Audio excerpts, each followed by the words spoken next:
Yeah, it's still saying I'm offline. Oh, nope. It says we're live.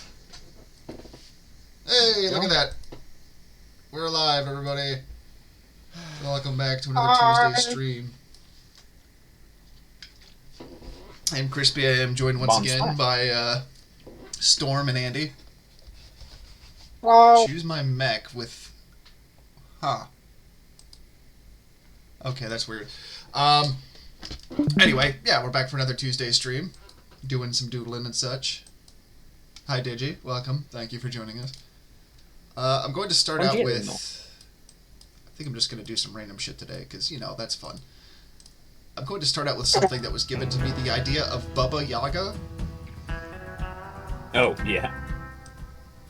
So, that should get interesting. I'm going to start out with a trailer first, which means we need some giant legs.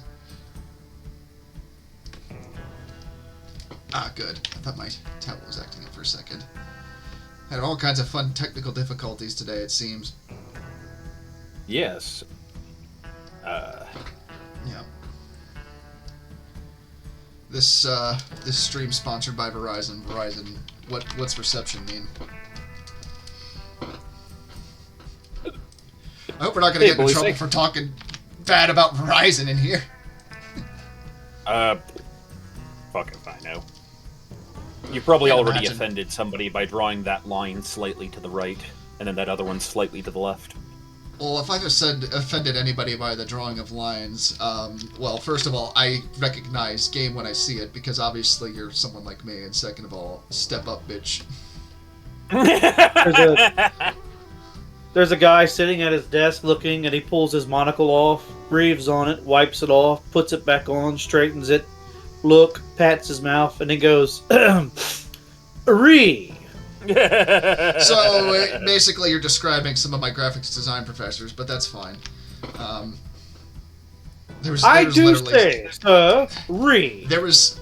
This was before I took the class, but when I took my one class, the professor there apparently got in trouble a year or two before for stomping on a student's work and yelling it was goat shit right in front of them, in front of critique in the class, because that's the fun thing about graphic design is you, at least with my major it was, we had critiques with every step of the project progress we were doing, where you'd present your stuff to the class and kind of get feedback from people, kind of get their opinions and stuff. And I'm not, and you know, it's something you kind of gotta grow a skin for. I will admit that I was very, it took me some getting used to for that. I wasn't exactly the most happy about the first time where I got some negative feedback, but, you know, you gotta learn from it. You just gotta learn to take that stuff, obviously. It's how you grow as an artist. But there's some professors I had in my major that were very much sticklers for stuff. And thankfully, I didn't have to deal with some of them in my final project, but there was one in particular I was not a fan of, who at one point accused me of taking a stylus from the drawing lab. He was also the professor that said I wasn't very good at drawing, which I laugh at now. But, yeah, because, like, yeah, right. It's just because I'm not doing your stupid method of drawing like you're showing us to do, where I'm trying to crosshatch with vector lines. Who the hell crosshatches with vector lines?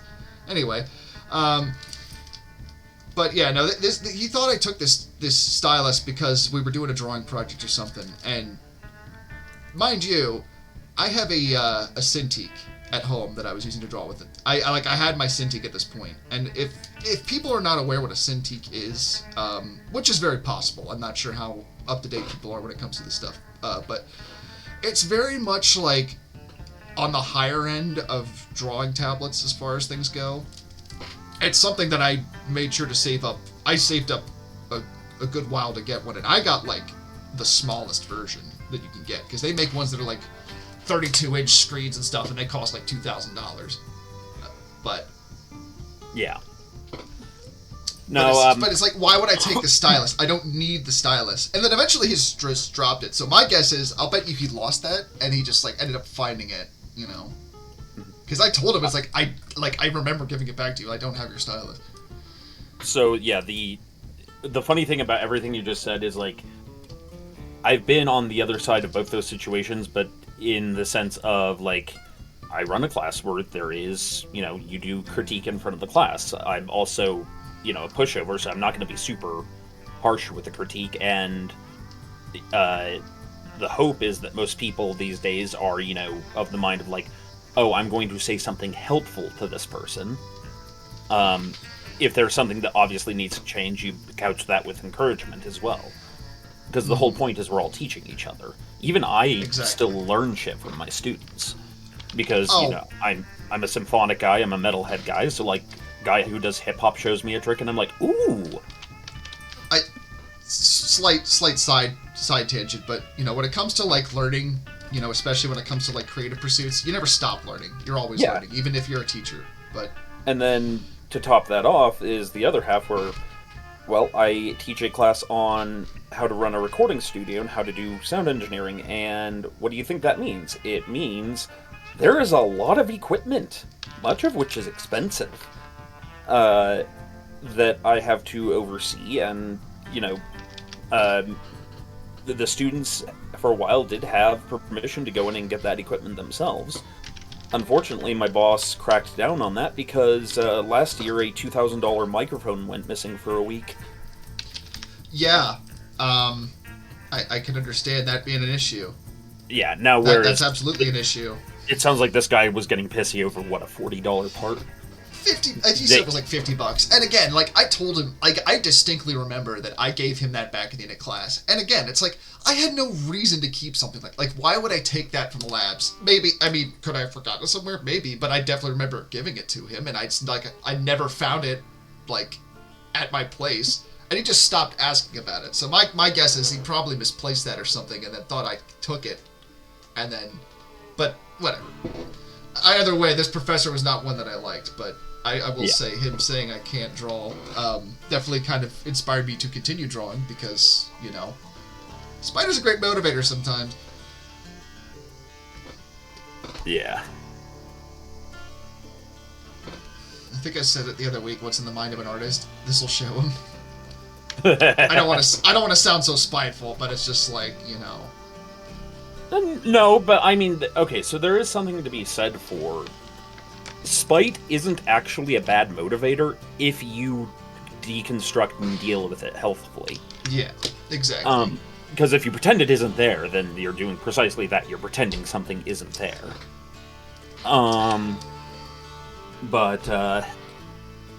Yeah, no, like, I mean, there was some spite in my choices in becoming an artist, and thankfully those aren't the primary motivator, but they were there.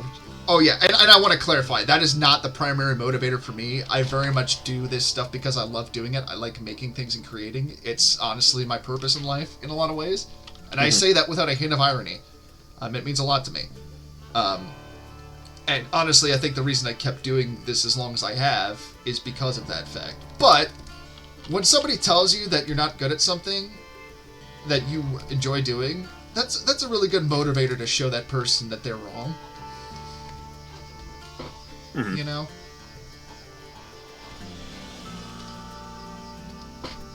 It's just like, I definitely think people should be able to, if you're doing drawing and stuff, learning how to take critique in a constructive way is definitely a skill to learn.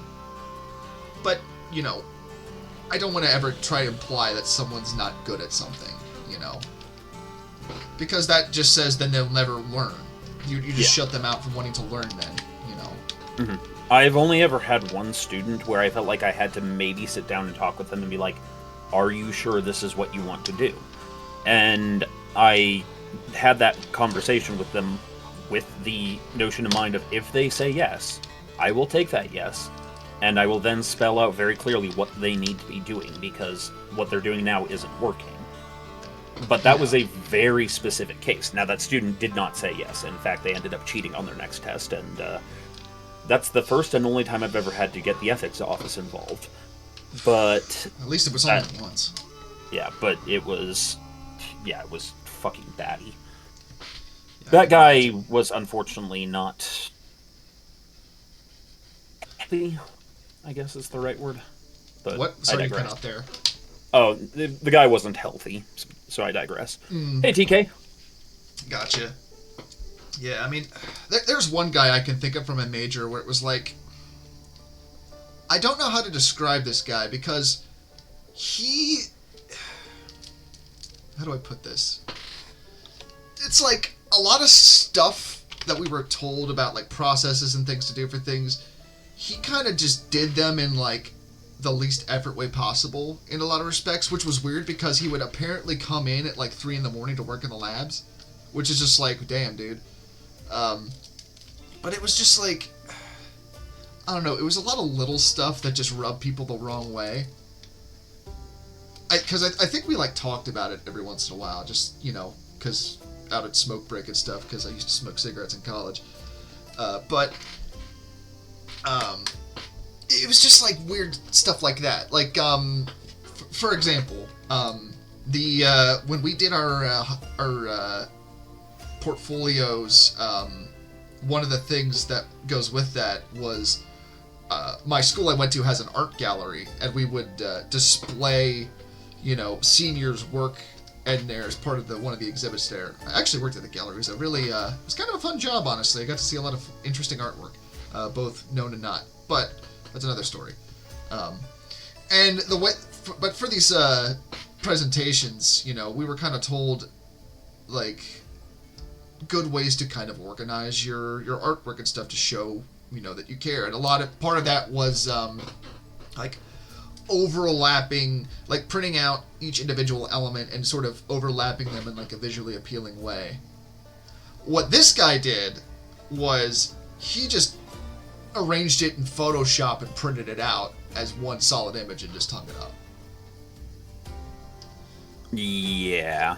Yeah, or the one, and this one he actually got chewed out for, and I honestly think rightfully so, because we were doing like magazine articles that we had to design essentially like the layout and the accompanying illustrations to go with, you know, the magazine articles. And I to kind of clarify just a little bit with my major, when it came to a lot of the illustration stuff, which granted it was illustration, which I mean I kind of wanted to go to school to learn drawing stuff, but it was also, you know, done in a different way than I was accustomed to doing. A lot of it was like vector based and such, but with a lot of the illustration, like a lot of the accompanying artwork for this, you know, most of my classmates, actually I think all of us really did like vector illustrations, and we all did them in our own different styles and things. You know, I kind of went with I actually kind of went with like a James Bond Blofeld as styled guy for my article. This guy did not do that. Instead, he got a bunch of stock images of people in an office and just poorly photoshopped them together for the art in the article. And my professor that we had, he wasn't like he could be like a bit stern when it comes to critique, but generally he was like one of the professors that people got along with the most. In fact, he got an award for it the day of my graduation, which was pretty cool. But he got really he kind of got angry at this guy, and he kind of told him off in front of the class, because it's just like he was just putting in like the minimal amount of effort in order to, you know, put out a design product. And, you know, I hate the whole lazy artist stereotype, because it's like a lot of the stuff that I did in that major was some of the hardest, like, most intensive work I had done at that point in my life. You know, like, I'm talking, like, I did not have a spring break my senior year. I was in the labs, like, my entire spring break. I didn't go anywhere. You know, that sort of stuff. So you can understand why, you know, people would be kind of upset by someone like that. Or just, at the very least, just kind of looked on it a little bit, you know, for better or worse, you know. Well, yeah, and something like that gets into, because you said he just poorly edited a bunch of already pre-made pictures, right? Yeah, it was very much like stock images that he had clipped, and yeah. So that means that gets into where, okay, this is not technically, strictly speaking, cheating. But it might as well have been, because you have made no effort. I hesitate to call it cheating, just Yeah, because it lacks only the we dishonesty we component. used plenty of stock images in our work. But you Like, manipulated I them, you changed them, you transformed them. yes, but what this was, I would definitely say more is like a lack of care, like sloppy work. And I can absolutely see someone getting upset at that, almost on the same level as cheating in a lot of respects, because it still shows that you don't care enough to actually try. Yeah, that you're not really the artist you're claiming Like, to be. When it comes to art and stuff, I don't want to ever sound like I'm some kind of elitist that doesn't think anyone can't draw. I think plenty of people should draw. And if you're out there drawing and you're posting stuff, just trying to get attention, even if you're just starting out, I salute you, and I hope things go well for you, just to keep going at it, because it really does honestly take practice, as corny as it sounds, but my whole thing is, I at least want to see someone tried, Yeah. Just because it shows you actually care about what you're doing. It's effort you're putting in, Hey, Rimward, good afternoon, and a little philosophical here today, aren't we? also, I don't know if I said hello to you already, TK, but if I didn't, hello, and if I did, well, hello again, and again. Rimward says, is Krispy recreating Baba Yaga's summer camper? This is Baba Yaga. Yes, I am. I am doing Baba Yaga. Hey, ma'am, we gotta get them kids, get them to sit on the barbecue, ma'am. Man, shit. I woke up this morning, I was like, what am I going to draw today? And then I thought of Baba Yaga on my way to work, and I was like, that'll work. Yeah. I actually do have a list of potential drawings I should go through one of these days.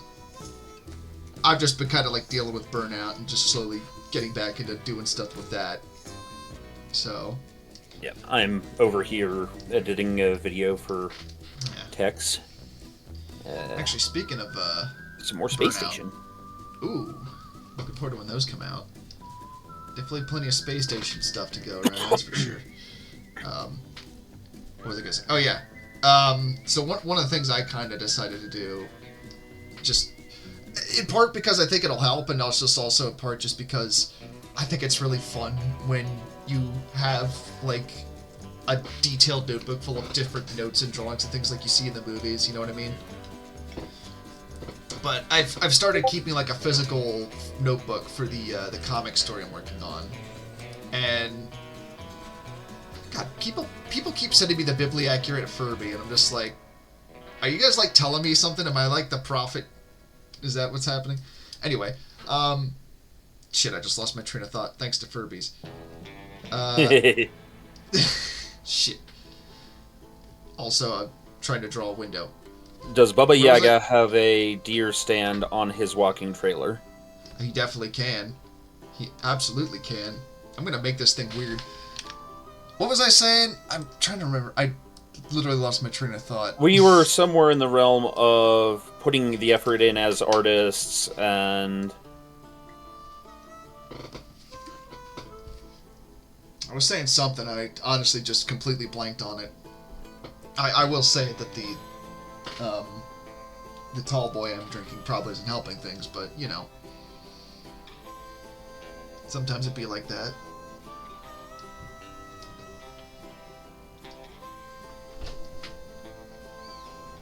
Yeah. Digimon says, fun fact. What kind of spells does Baba Yaga cast? He can turn water into cores. He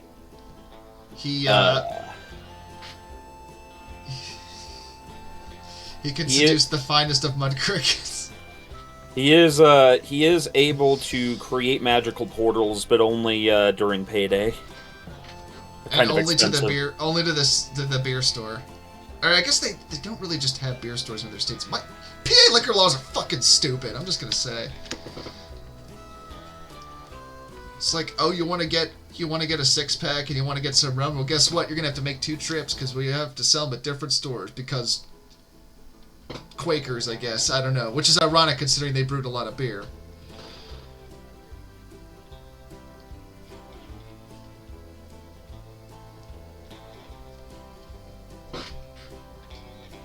Man, I'm just really trying to remember the point of I literally got distracted by the biblically accurate Furby. I saw that and like everything went away at the point I was trying to make. Accuracy. You know that phrase, we are who we be, so be careful who you pretend to be? I worry about what the Furbies will do to me, I'm just saying. First I've of all, already been those told aren't I need to ears. bring one to the meetup, so... I need to make sure to get my horse mask ahead of time this year. I'm glad you have a horse mask. Sorry, Andy, you were going to say something? Oh, I was just gonna be smarmy. No, we don't do that here.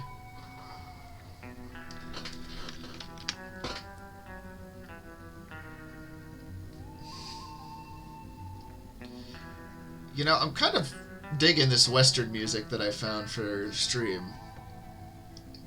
I actually am a surprisingly big fan of Westerns in a lot of respects. Hey, 7 Blue 7, we are drawing Baba Yaga. Yes. No, Booba Yaga. I guess that means it would be a quad mech by a certain definition. It depends how you draw it, because sometimes it's like the 2 chicken legs. I could see it definitely like multiple.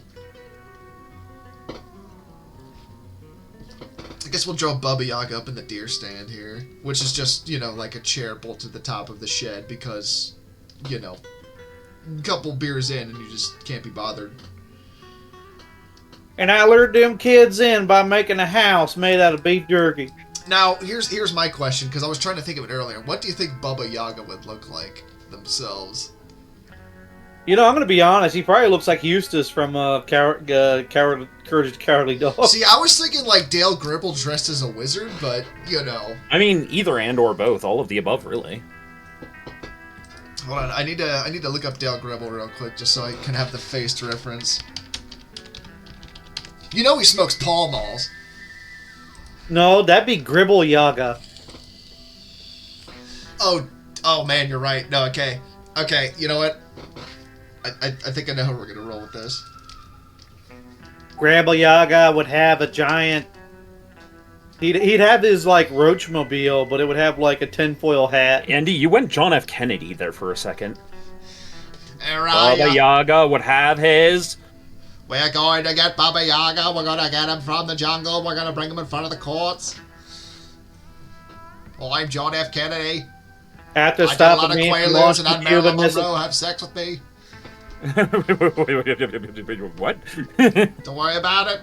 Beware his pocket sand, says Rimwood Herald. We definitely didn't kill her.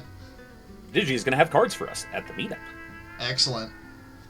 Okay, Or I don't know if it's specifically us, but for people. I would not be surprised if I get some weird... Some of the cursed art I've drawn in the stream comes back to haunt me, because it does in my dreams.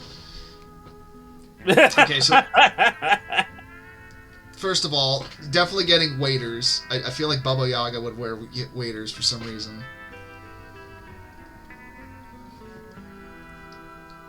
Has Baba Yaga seen Bigfoot? Oh, man, I hope so. Dude, okay. I'm about to get into some weird... Bigfoot's my cousin! I listened to a podcast talking about the lore behind Psychic Bigfoot and the Star People today, and I gotta tell you, I could feel my brain smoothing out in real time with the content of that. I was like, there is something...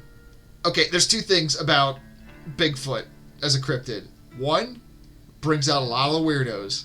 Brings out a lot of the weird people, that shit. You would be surprised at the kind of weird things that go on in the Bigfoot community. 2, how do I put this in a way that isn't going to get me in trouble on Twitch?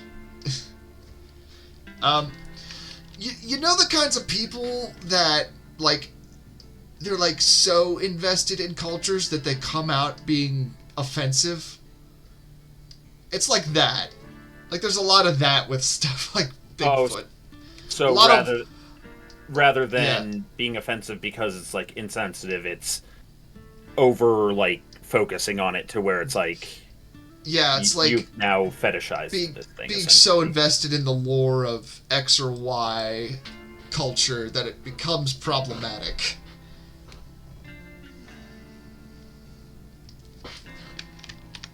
There's a lot of people in Sedona wearing jewelry that should not be wearing that kind of jewelry. for the sorts of ethnicities they are. I'll say that much. Yeah. I kind of want to just go there to people watch, if I'm honest. I hear a lot of weird shit happens in Sedona. Need to call our local Arizona expert to get them in here to weigh in. Did you tell us? Did you tell us? I haven't printed cards for anyone specific yet, but I did make a bunch of copies of the perfect card for the meetup. Assemble the Legion. Which really, honestly, does sound like an epic movie we didn't need to make at some point. See, I wonder... I just like the idea of somebody yelling Legion Assemble, and then a Greyhound pulls up. And it's billowing smoke out of the back, and then like half of the Legion just stumbles out of the bus. They've been driving all night. They're bleary-eyed. Some of the people have definitely been drinking in the back of the bus. If you think about it, in like 20 years, we're just going to be another BIA group. You say that like it's not my life goal. Yeah.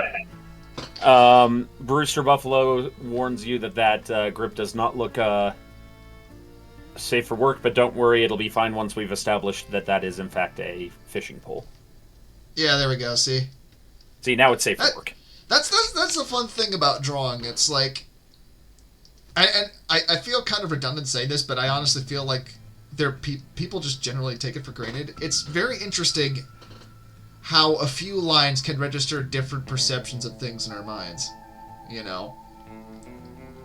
And if nobody believes me on that, put 8 several equal signs and a D into your phone and then giggle. So that reminds me, someone posted a picture of like one of those war shacks, and it was like, some people see a Zeppelin and other people see a wasp. And the Twitch guy shows up and he says, I don't know what, but it looks like Snoop Dogg to me. And all the comments and even me was like, that's Snoop Dogg. That's not a Zeppelin. Yep. I saw Snoop Dogg in my weed nugs, I swear to God. Right next to the Virgin Mary. I'm joking, by the way. I've not seen Snoop Dogg in my weed nugs.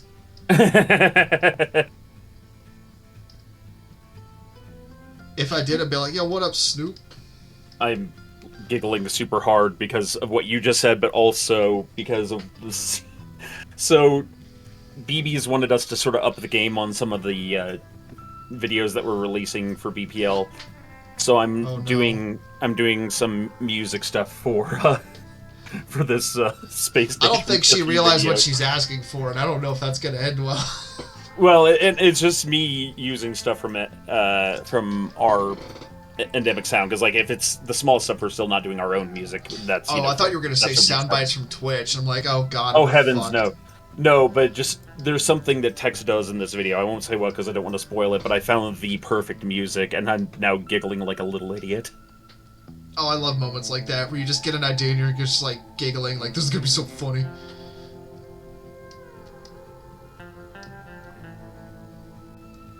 I feel like Baba Yaga would go fishing with a turkey leg, don't you guys? Yeah. Okay. Is he fishing for something, or is that how he makes does that how he makes his vehicle go forward? It's how he's fishing for the kids, because he feels like no kid can resist a turkey leg from the Renaissance Fair. Which, to be honest, I mean, I'm gonna be honest. Like, I'd probably get it. Yep. Dude, if it's one of those like good turkey legs from the Ren Fair, I haven't had one of those in a long time, and I'm honest, I kind of want one. They are good. They also probably have all kinds of steroids in them and shit. Hey man, I will gladly turn into Arnold for some of those turkey legs. Actually, it's probably more like growth home run, so I'm just gonna get a pair of rockin' tits. That's what HGH does, right?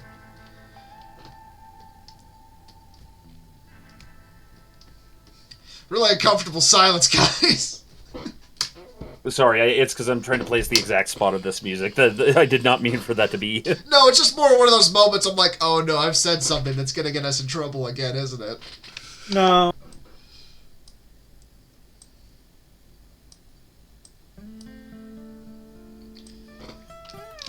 always was told as a kid my mouth would get me into trouble, and you know what? Ain't wrong. No, I got a bad kitty that keeps stomping on the keyboard. Oh yeah, she does like to do that. Yep. Let's just say there's a really perfect moment in this where I get to apply a... you know how endemic sound is very much like we got X at home? Yes. So I'm very much getting to apply the not the Superman theme to something Tex does in Space Station. Excellent. Really need to make a point to hop in there one of these Saturdays. It's been a while since I played Spacemans, and I will say watching the Rocket Ski 5000 was pretty great. Because the last time I played, I tried on those rocket skis, and I died in approximately a millisecond after I put them on. Because I hit an arrow key, and I was in the wall, and I was dying laughing. I'm like, that's the best fucking death I've had in this game. And then they revived me, and they forgot to take up my feet, so I killed myself again.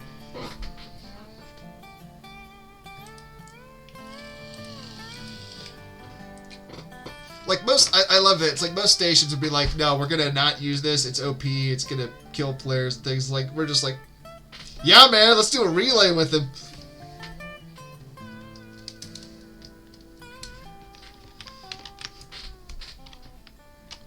Can we get a game of tennis going where everyone's wearing rocket skates? It's gonna be a very short game of tennis.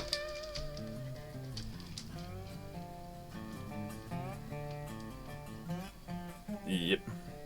Okay, slightly serious question. How many satellite dishes do you think Baba Yaga has on his... 13. All. Making my life easy, aren't you? You asked. I did ask. You're right. I'm gonna take some artistic liberties here. If the sun is too hot, jump in the fire. I just go to turn the sun off when it's nighttime.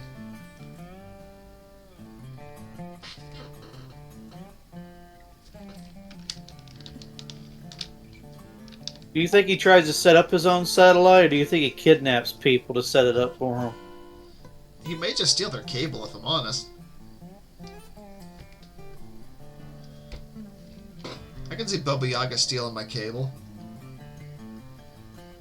Is he going to have like a bunch of like extension cords dragging behind him that goes to other people's places? You know what? I was literally having that thought, and now that you've said it, I've got confirmation bias, so he's absolutely going to have, like, cables plugged into people's homes. What's mine is mine, and what's yours is mine. This is one of those streams where I get an idea, and the shitpost just snowballs from there until it's, like, the entire stream. You know what I mean? Yeah. Now, would Baba Yaga have wizard art on his trailer? Andy, why must you give me such cock and ball torture? Or that'd be his cousin, like Trevor Yaba. It hurts, but I kind of like it. Hey, Dreamcaster. Hey, Inquisitor Oh, you Dragon. picked a good time to join the stream. Nah, you know what? He'd have those mud flaps that got the like pretty lady on it. Oh, 100%. Hey, Silicon Soul. Hey, Iggy the Viking. Hey, I was gonna suggest truck nuts, but that'd be too much. I don't know if I legitimately don't know if Twitch would be okay if I drew truck nuts. I'm sure they wouldn't. I don't think it'd be a good idea. Oh, I'm not going to. I'm just saying. I legitimately don't know. It's there in spirit. You just can't see it. There we go. Look, all I'm going to tell you is that somebody has probably been banned off Twitch for drawing truck nuts, and then we went and streamed Persona 5 on Twitch, and Twitch didn't give a damn. So, you know... Well, you know, it's like Take it where YouTube you is, will. where they'll demonetize your video for saying the F word, but you can have just, like, instructional videos of guys gooning. Yeah. That said, different subject. Oh, that's fine. I didn't want to get into this subject anyway. So how about them Lakers? I know like nothing about sports other than like 3 teams. Yes. I heard Don't that ask- they have a new edition of Blood Bowl 3 or Blood Bowl out. Oh yeah. Oh, maybe sandals for the chicken feet, says Inquisitor Dragon. Sandals or Crocs? I'm doing sandals. I am absolutely doing sandals. It's too late to do Crocs.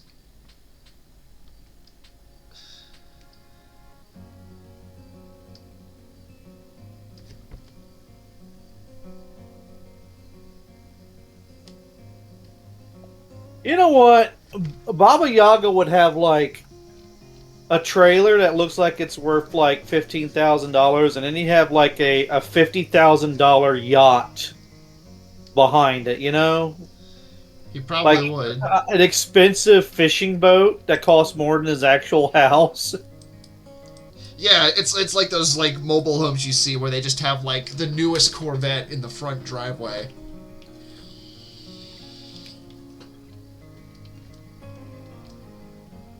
I'd live in my boat if the state would let me. You know what, Andy? I'm gonna say I don't think the state would really have a problem with somebody living in their boat, as long as they're paying the right taxes, I guess. They probably do, and he just thinks it don't. I mean, Oh, you know. what grade do you think Baba Yaga has gone to? All of Great them. in what, Andy? Great in what? Don't answer that question because I can think of one of 2 answers, and neither of them are I good. got out before No Child Left Behind took place. Oh my God! Stop! Yeah, unfortunately, that does get into, for some people, political. So, Yeah, my cat got me for that. what's your cat's name again? Tiger. My cat logged me That's into a good tiger. Stormfront. I don't know what happened. Okay, moving right Sometimes- along. No, I'm Sometimes definitely Tiger- not going to dwell on that one. Sometimes Tiger likes to like jump on my gut and launch herself out, and she digs her claws into my skin and like. Is she the one that like stomps on your keyboard when it's time Yeah, to go to bed? yeah. Okay. Yeah, that makes sense. She's very possessive. It's like yogurt with my wife because she will literally be clinging to my wife for hours, just sitting on her lap as she's watching TV. I think the best way to get rid of her sometimes is to grab her and just start kissing her uncontrollably until she's like, nah! That's what I do with Pudding. Oh, you want to be annoying? I could be annoying too. He woke me up this morning, like, I woke up this morning and he started, like, chewing on my foot because he was laying at my feet. I'm like, what the fuck, man?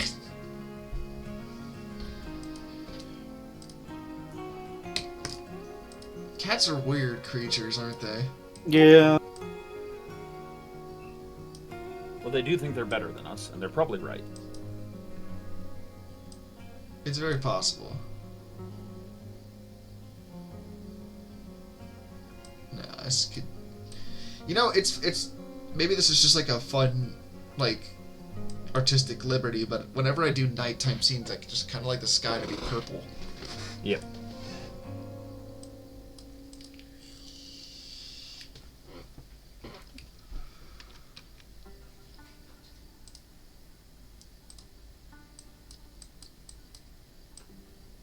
It's funny how most cats are like, don't touch my belly, but my cats are like, rub my belly!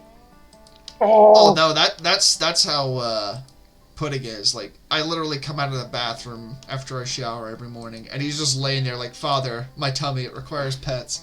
Yay! And then he scratches you. He actually doesn't really do that when I rub his tummy. He doesn't really like chew or bite or anything like that. He just kind of chills. He's a pretty chill cat, honestly. He's very sociable. Like, Yogurt will run and hide, but he will come out and be like, oh, new friends. Tiger sometimes does this thing where she nudges my hand with the mouse like really hard, so whatever I'm doing just like scrolls all over the window or the screen. Pudding will definitely like nudge my hand to like pet him, which I think is adorable. Yep. Why is it when I want to cuddle, you want nothing to do it, man. When I want to just sit down and relax, you're all over me, you know? It's like, father can't be happy when I require pets. I am now beginning what I am calling the prep month. For school? No, it's where I'm going to go whole ass, like, keto, borderline vegan, like, it's just going to be meat and vegetables for a month and a half. Yeesh. Because it'll be my birthday right before the meetup, and then the meetup. I gained Gotcha. 4 pounds at the meetup last year. That's a reason. So, yeah. I Look, will say, all I'm I can definitely think looking forward of... to getting good food while we're down there. Oh, Jesus Christ, yes. Oh, God. I just don't want to spend an hope ass we load, if that go- makes sense. Like, We have to go to that place. yes, there's that place, and then there's that other place. Those are both amazing. Oh, I'm definitely Um, down to get some good food. Yeah. Let's just say Crispy.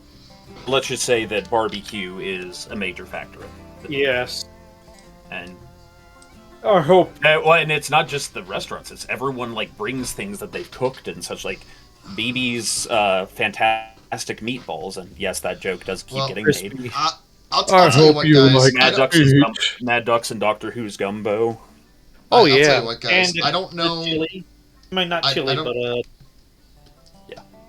I don't know what we have planned in terms of like dinners for some of the nights there, but if you guys want, I'll make us some stir fry. Yeah, I mean, and I have my Costco membership. We can. Oh, we're fucking set then if you got a Costco membership. Yep. We'll feed that entire place. Yep. When you have to run a business and also you just don't, like buying things in small amounts, but would rather buy it cheaper if in more volume, then Costco's the way to go. I'll say this. I don't have a Costco membership, but I very much appreciate the fact my parents have one. Yes. When I was still living with them, man, they would bring home like so much food from Costco, and especially like the chicken wings there. I'm like, oh my god. That's kind of the one of the big things I miss about still living with my parents is that, I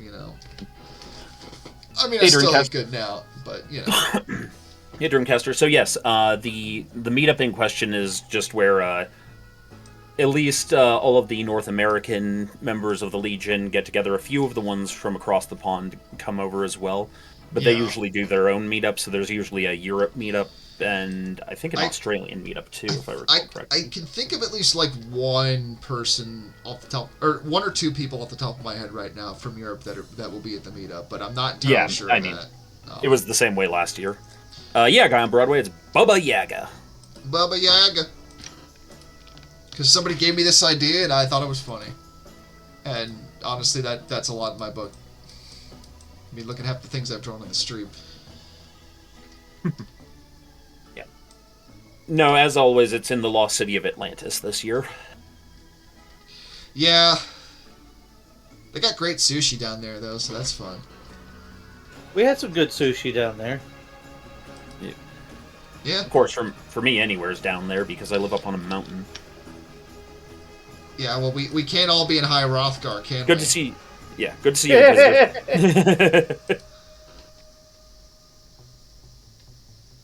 Oh yeah, Subathon is in a couple weeks here. Oh yeah. Yes, we do have Subathon to look forward to. I have some. There is a drawing program that fucking escapes me right now that I need to find for that because it's one that allows multiple people to draw in it at once. Yeah. Like, I used it a while ago, I forgot about it, and I just saw, like, a YouTube video where somebody was using it, and I was just like, shit. I need to remember what that was called.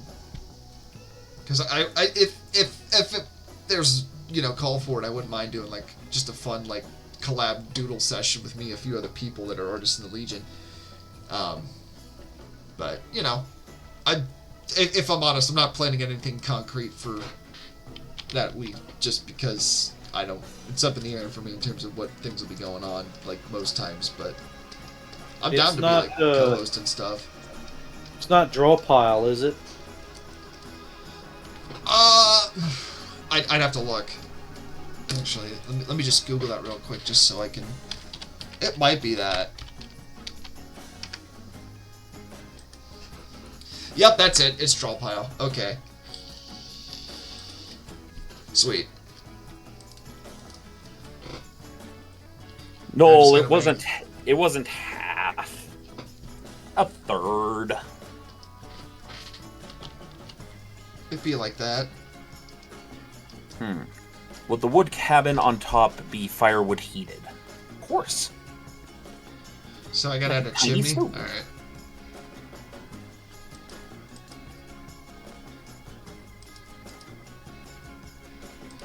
Guess I'll add a chimney real quick. Why not? Oh my god. Okay, so you first, Andy.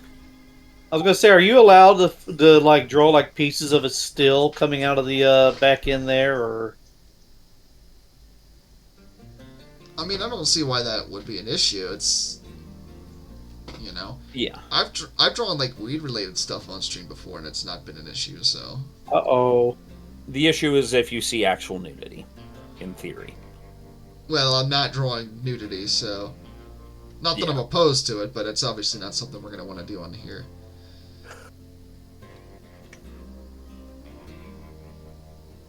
I mean, I could see the sleeve, so I was gonna say, is he like topless? Is he just wearing overalls and Uggs? No, see, there's a shirt sleeve. He's wearing okay, waders. so he's not letting his big hairy man bits hang out, huh? No, he's not that kind of weirdo in the woods. I got some class, man. Some, at least. Man, the hat stays on darn, I tell you what. Ain't taking this hat off. Where are you gonna put the Coke bottle filled with his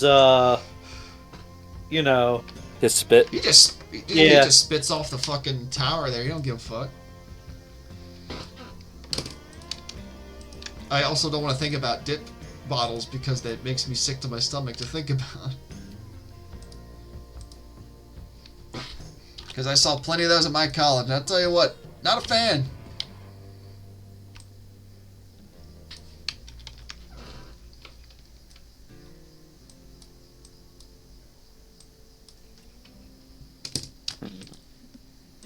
Let's see. Do you know what I think it's time for, Andy? These prices. These prices. Betrayed by my own petard. No, I was gonna say it might be time to make a kaiju. Oh, do we want to do kaiju, do we? Why, yes. That way we can come up with it while you continue on Bubba here. I was planning on like drawing a robot from that game while you guys draw, but I got work like pulled me through the gutter today. Hey man, it'd be like that. There's one thing that I'm still learning. It's you gotta take breaks for yourself if you're feeling stressed. You can't keep that engine going when you're not feeling up to it. Yep. Still dealing with burnout. Like I said, that's kind of part of the reason I felt like getting a physical sketchbook, because I feel like it'd be motivation to draw. Because I don't know if it's like this for you, Storm, but as much as I like to draw on a tablet, I prefer drawing in its traditional sketchbook. Yes. It's something about it's nicer. Yeah, maybe it's the feel, maybe it's just It's like the tactile the element. physicality of it. I don't know. Yeah. Yeah. I think the best part about it, though, is these prices! God damn it, Storm. That's right. For only $19.99, you can buy 10 minutes of Krispy's drawing talent. My name's Jim Jones. I got this Kool-Aid to sell to you. For legal purposes, this is a joke. For legal purposes, very it also wasn't. That wasn't Kool-Aid. Also, it was like the shitty store brand. Actually, apparently they had both. I've learned recently, which is fun. I mean, I'm not saying it can rock aviators like Jim Jones, but I do look good in aviators. Aviators are pretty solid sunglasses. I want to get that one pit viper pair, but they're like 80 fucking bucks. Whatever your vipers, always remember, Krispy, you are loved. And a Rizzler's last thought should be of Ohio. God damn it, Storm. I'm gonna send you to Ohio. Skibbity, You're gonna wake up in a bathtub in Cleveland minus a kidney. And the thing is, I didn't take out the kidney. That just happened when you got to Cleveland. I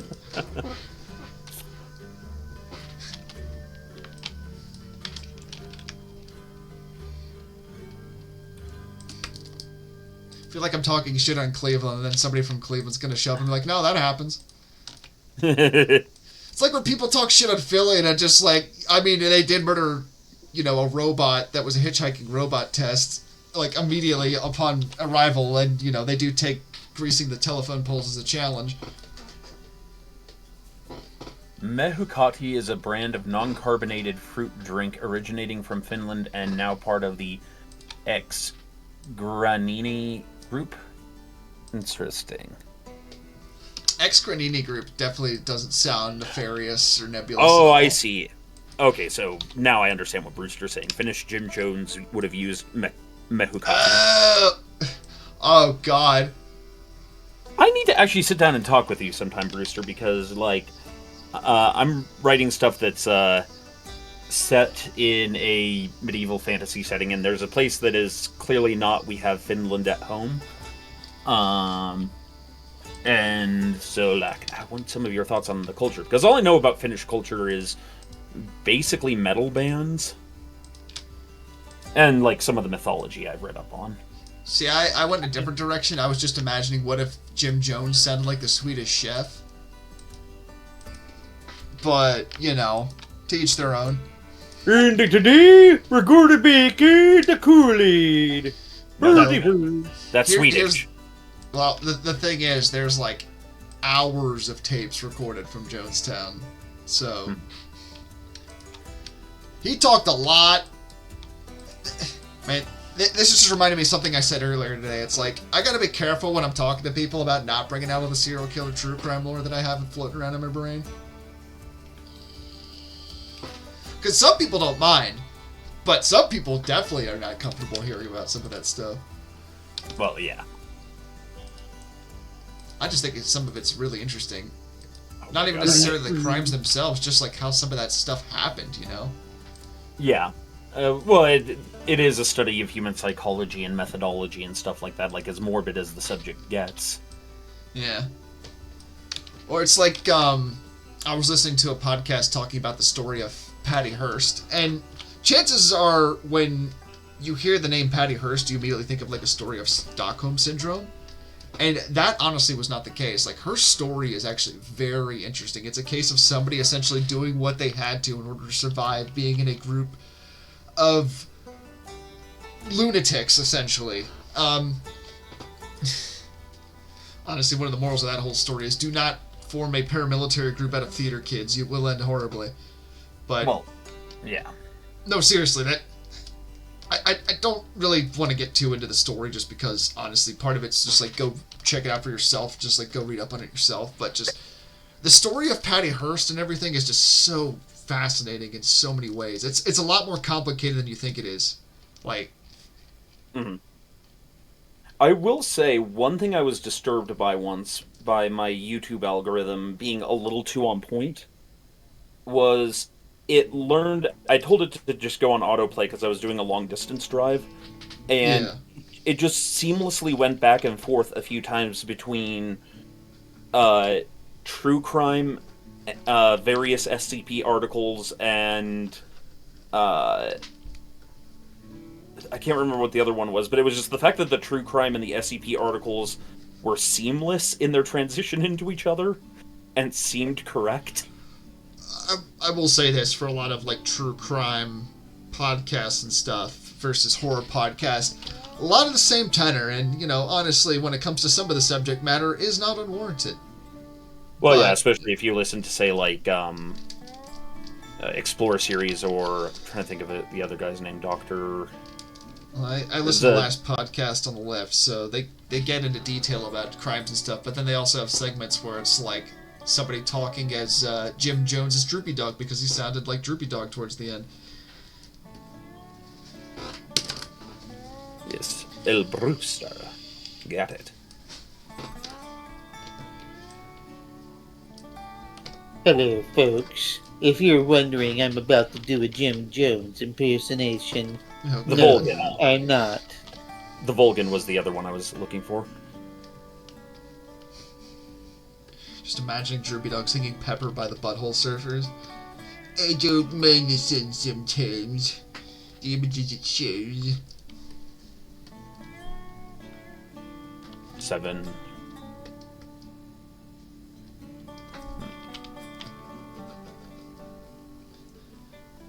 You know, this music is oddly appropriate for what I'm working on, I will say. So I just thought up something absurd, and I feel like it's something we could actually do. No, something not with. on this stream. So we make up, like, fake crimes, like, obviously fake. Like, this is not meant to be held as anything real. Like, just very absurd crimes that one Legionnaire may have committed against another or something. Come Yeah, up with, like, dude. the whole thing, and then deconstruct it in the fashion of a true crimes episode. Yeah, man, Exemplus and that Beanie Baby smuggling ring was pretty crazy.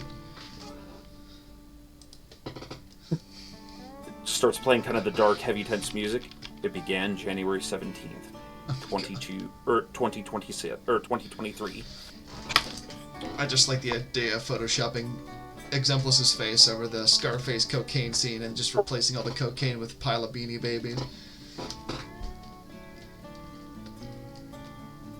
See, that's the thing, like, we can make, like, a super dramatic true crime thing, and just, like, in the narration and tone, but then, like, all the voiceover stuff of, like, witness testimony and things should just be, like, the most unhinged weird shit. Yeah. So to answer your question, Bully Snake, when using a drawing program like this, one of the difficulties is that the amount of pressure you're applying to the pad dictates how thick or how thin the line is, and the line will even thin out as you get towards the edge. Oh, was he asking about the differences with drawing? Yeah, so he was asking why you Okay. weren't using a filler tool. Oh, yeah, part of that is, I mean, I've been using a filler tool for spots. Part of it is just kind of like, it's kind of tedious to kind of switch between the buttons, so I'm just kind of going off of, you know, especially for the smaller stuff, I'm just kind of doing it by hand because it's just honestly probably quicker than just like doing a selection. And as well, with some of this stuff, the lines don't completely connect, so it won't fully, it'll select stuff outside of where I want it to be. Yeah, so it's just a matter of, you tend to use it on something like those big panels on the yeah, like barn. that, absolutely, I would use the tool for. But, you know, for something like these satellite dishes, that's something I just want, like, a nicer touch for. Because, honestly, like, you can rough it like that, and it's fine. You know, especially for smaller detail. Like, you're not going to zoom in on this. Which, a speed. honestly, I don't know if you kind of have this moment sometimes, Storm, but it's like you're, like, getting caught up in details and things, and then it's just, like, you realize, like, oh, I'm probably worrying about something that most people aren't even going to notice because of how close of a detail it is. Why, yes, Krispy. It's called Be Storm Song. Hear things that Storm Song knows other people don't hear, but Storm Song hears them. It's like we have obsessive compulsive disorder or something. Yes. Brewster says, a speedboat leaves from Mexico, bound to Texas. It carries $500,000 worth of fake Beanie Babies. Fake Beanie Babies is the best part. This is the Pit Viper Syndicate story. Can you imagine, like an 80s style, like, narco bust? Like, you're someone that's, like, part of this deal. You're supposed to be buying some sort of high-end stuff, and, like, the FBI shows up and everyone gets arrested, and they open up the crate, and it's just fucking Beanie Babies in it, and you had no idea, like, what the fuck? It's like, I'm going to jail over Beanie Babies? There's had to Does at Baba least Yaga one have a- guy. Does Baba Yaga have a singing trout?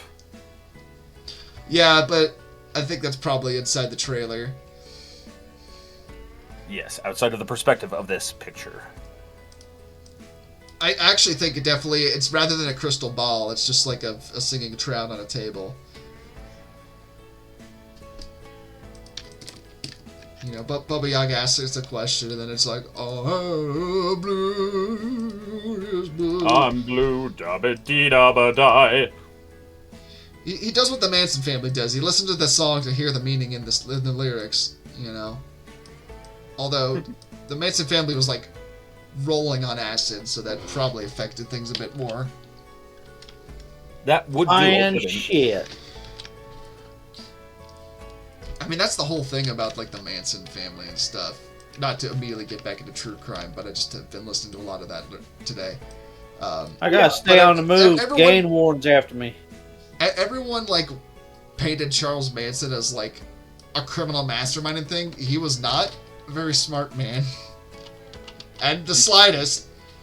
He was just, you know, he had, like, charisma and stuff about him and things, like any good con man. But, like, the amount of LSD that they were doing in the Manson family, I think kind of goes underestimated. They were doing it, like, every day, which is not something you want to do. Yes. Yes. I feel confident saying you don't want to do that. No. There's a lot of people from that era of time that definitely ruined their brains with it. And maybe this is a little too personal, but I can think of at least one person who did enough where they were not the same now as they are then. You know. And now we're gonna go on a crazy train. What? Yeah, we're gonna take the New York subway.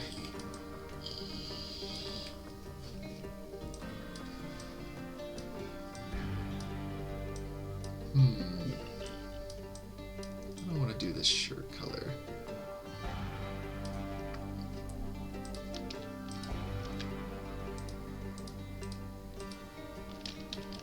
Yeah, see, there's an example. Well, I guess that was kind of like a oopsie on my part, but you saw there how it kind of selected something outside of the line that I originally want selected. So it's like, it'll do that sometimes with the drawing you're working on if you don't have the lines all connected and stuff, which, you know, I'm much more looser now with my drawing style than I was. I still try to keep the lines somewhat crisp and tight, obviously, but, you know, especially when it comes to rough sketches, I'm a lot more loose with it, so it's easier to kind of have those gaps where the selection tool won't work as effectively. Like this one right here, you can see, you know. Yeah. It's one of those fun little things about doing art. You kind of learn is just like different techniques for things like that. Oh, yeah.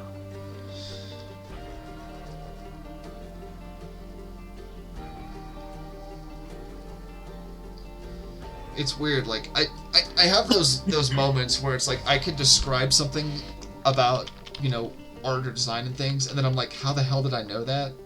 You know, or it's just like, I guess I'm just kind of a little bit surprised at how knowledgeable I am at times. Not to sound like I'm fucking humble bragging, I guess I kinda am, but, you know.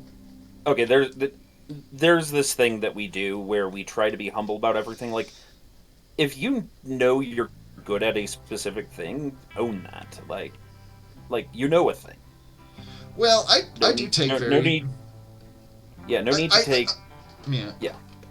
I'm definitely a lot better with that now than I used to be. Like, I mean, honestly, I would say even as recent as, like, before I joined the Ox and later the Legion, which that was, like, you know, 3 years ago at this point.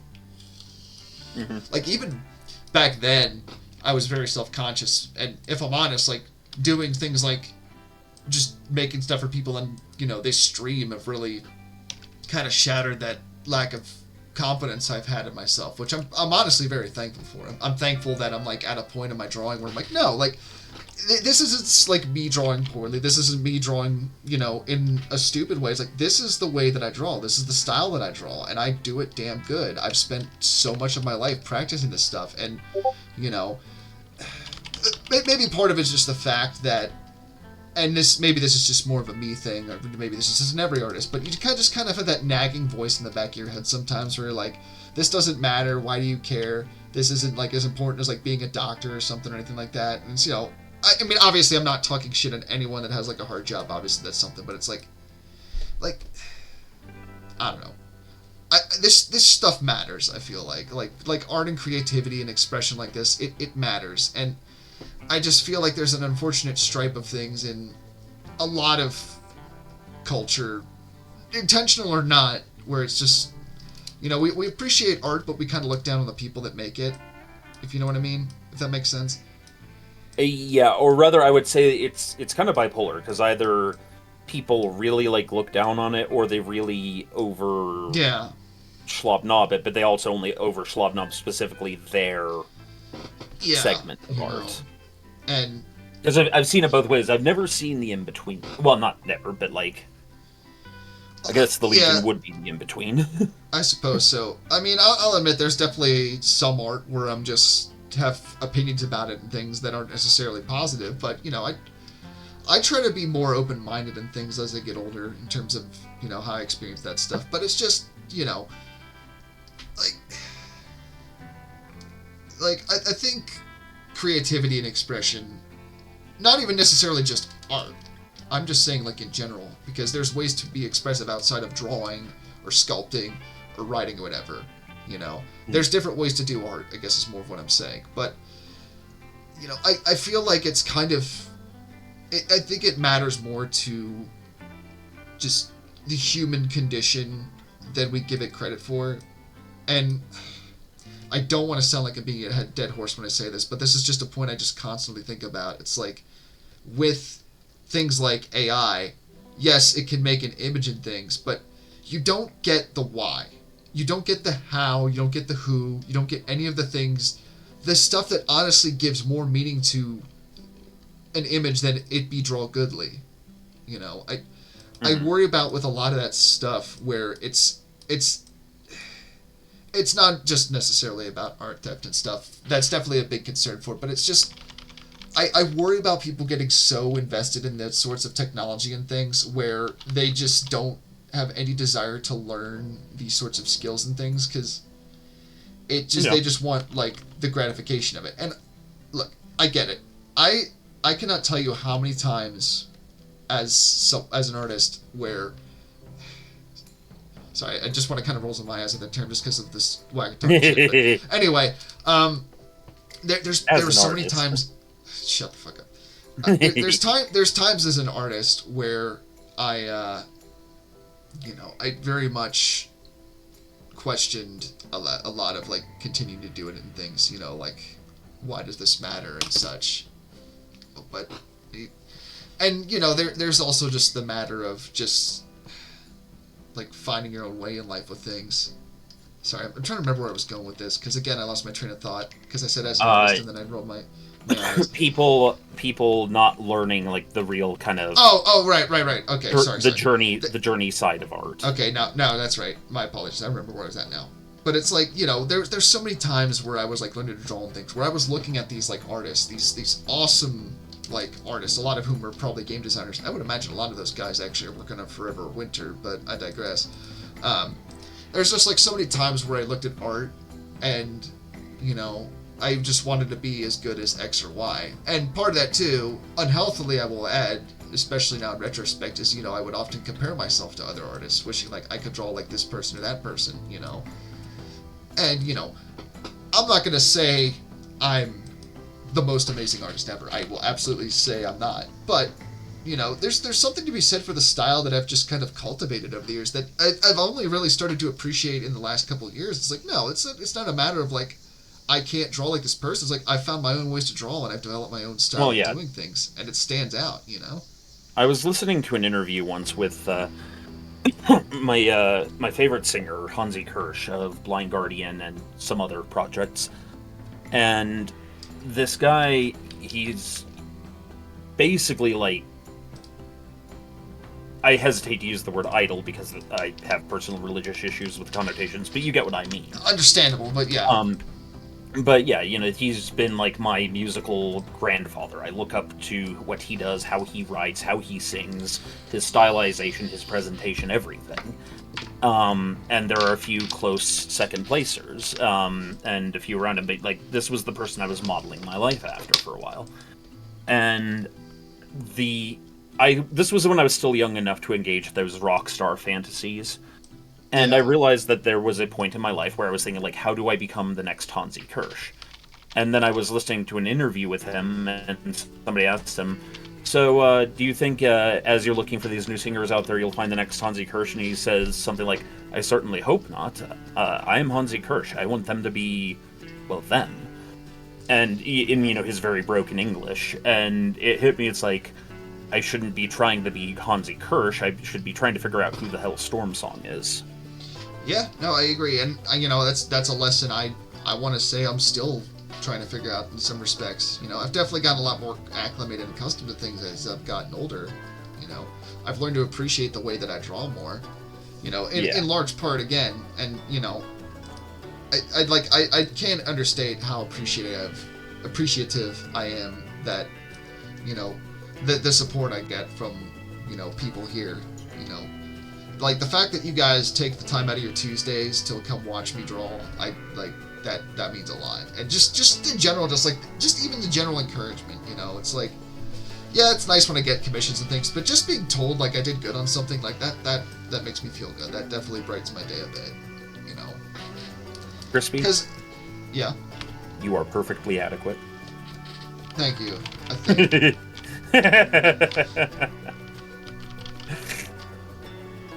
Here's a firm handshake, Krispy. Fuckers keep gaslighting me. I don't know what to believe.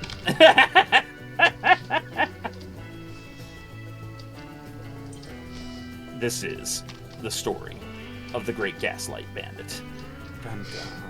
That's just like half of us hanging out, really. How many 7:30. mythical stories have we come up with, Whacker? 7:33 a.m. Whacker, at his home in location redacted, Loading a gun. is having coffee.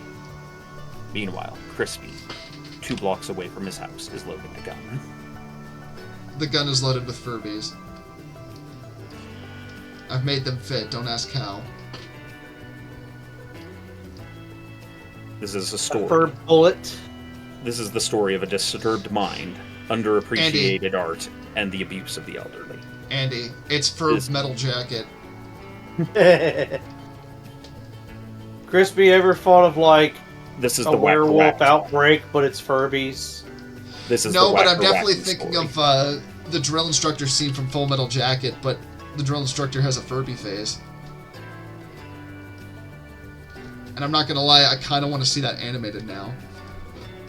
Crispy, be the Yeah. change you want to see in the world. Dude, if I tried to do animation, I would not finish any of the stuff that I want to do. That is such, like, I love animation. I absolutely appreciate anyone that's an animator out there, but that shit takes a lot of fucking work, and I don't want to deal with that shit right now, if I'm honest.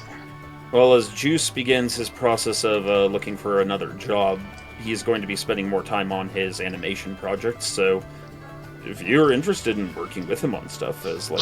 I mean, I'll be glad to, like, collab and stuff with him on people, but when it comes to, like, actual animation, it's just, like... Yeah, no. It's This a is, lot. like... He and I collaborate every now and then on his animations or my music or stuff, so, like... I like to think of myself as a living, I don't know, art community bot controller thing. I'm sure you got what I mean. Your digital troubadour, yeah. I am a walking contacts list. I mean, hey, nothing wrong with that, especially here. I know people's how I've gotten commissions and stuff, so... Yeah. Especially that Renton fella. They seem to like your Oh, work.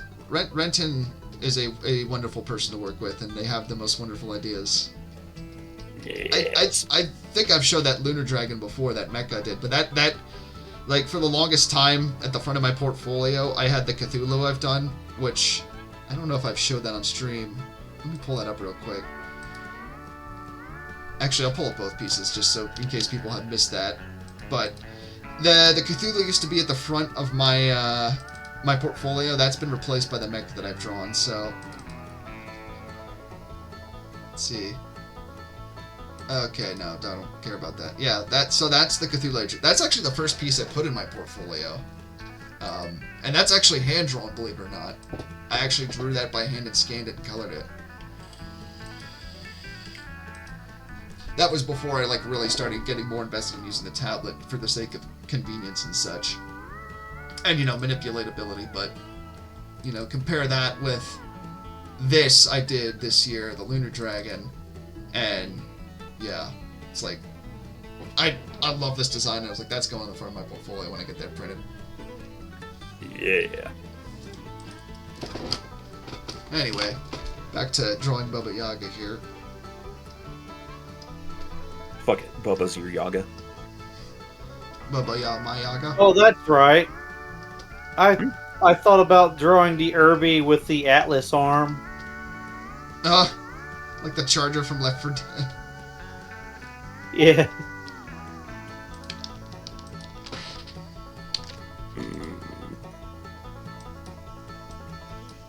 I do actually want to draw an Atlas. I've not drawn an Atlas in a long time, and I kind of want to draw one now that I gotta say that Atlas 2 model that they're putting into the new Mech Warrior looks real nice. The Atlas is my favorite mech after all, so. I understand. Well, it's like, you know, when you think of assault mechs and Battletech, it's definitely the one that most people probably think of on first thought. Hmm. It's an icon for a reason. Yeah, no, I think it definitely tracks. Yeah. All of my favorite mechs are heavies. I don't know why specifically heavy, because you would think if it was about weight and size and such, then it would be the assaults, but no, they're all from the heavy category, except for one medium. Yeah, a large chunk of my favorites are assault mechs, because, you know, I like assault mechs, go big or go home. But, you know, there's some mediums I like. Like, I like the, I quite enjoy the, Centurion as a mech. I think it's a fun little versatile guy. Heavy-wise goes, I mean, say what you will, I love the Mad Cat. I think it's a wonderful mech. And, you know, I like the Cougar because, you know, Mech Assault got me into Battletech. And, you know, there's others too, I'd have to think about it. Oh, the Blood Asp. I love the Blood Asp. It's a great mech, but that's an assault mech, so. Yeah. My favorites are what I refer to as the Kerensky Special, which are Warhammer, Marauder, Orion, and Archer. I do like the Orion. The Orion's a solid mech. The Harebrained Schemes game definitely made me fall in love with it more, because of how much use I got out of it, but there's something quite charming about that mech that I love. I will be right back. And then my sub out if I need a lighter mech to be speedy about it than a Griffin instead.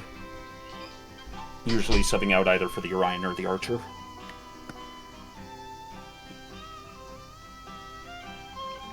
Yeah. So how are you doing today, most Andalus of Vans? I'm kind of sprawled out.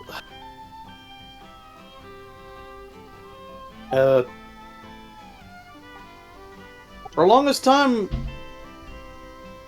you know, I've said it multiple times, my favorite is the Argus, and I've been told that it's the heavy that wants to be a medium. Just in that it tries to be faster than most heavies do, or... Yeah. When I was playing MechWarrior 2, my favorite mech was the Direwolf, or the Warhawk. The Dashi's fun. I do like the Dashi. That's a scary mech. I like the Black Knight, although I'm not really an energy boat fan. I just think it's definitely one of the coolest looking mechs. I'm also going to, since that drawing took longer than I thought, I'm going to just sketch out a bit of the Atlas too, because why not? Yes.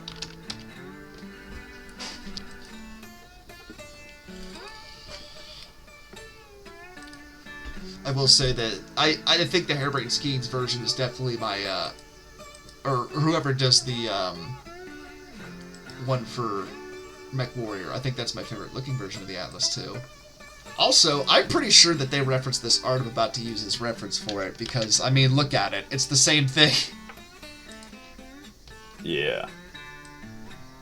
Not that there's anything wrong with that. It's an awesome picture, but... Brewster says, I like the Thunderbolt. PPC, 3 medium lasers, LRM-15, and anti-infantry pop guns, and the SRM-2. Not a bad setup. It's not a bad one. Thunderbolt kind of got ruined me for reasons I'd rather not get into, but I appreciate it as a mag. It's a good heavy. I like the Warhammer and the Marauder and stuff. It's just I've not used them enough to really grown fond of them, if that makes sense. Whereas, yeah, there's a really broken combo you can do with the Warhammer in HBS's BattleTech. That I don't believe actually works in tabletop proper. I could be wrong. I could be wrong about that though. But where it has this thing that says like energy weapons on it fire at 10% increased damage. Oh yeah, like the stat buffs and stuff. Yeah, I'm pretty sure that's not the tabletop for those, but yeah, and so then I would build it as this, just like decked out in as many medium and small pulse lasers as possible. Which cleared out the PPCs, giving room for heat sinks so that you're basically going full disco ball all the time, without really, overcharging it. And even once you've accounted for that, you still have some spare weight. So you use the melee upgrades that HBS makes available, and you turn the Warhammer into basically a skull cruncher. I did some horrible things with mechs in that game. I'm the kind of crazy person that likes to put jump jets in all of my assault mechs. So, imagine an Atlas 2 jumping behind, like, an awesome, and then just unloading a full Alpha Strike into its back, and that's how I was playing the game. Oh my wa, nation do. You ever see a king crab fly? I've made them fly. I have. I've had to strip off the AC-20s to do it, which I'm sure some people will consider horrible, but AC-5s work pretty damn great, and then you can just add in SRMs and make it people cry. Yep.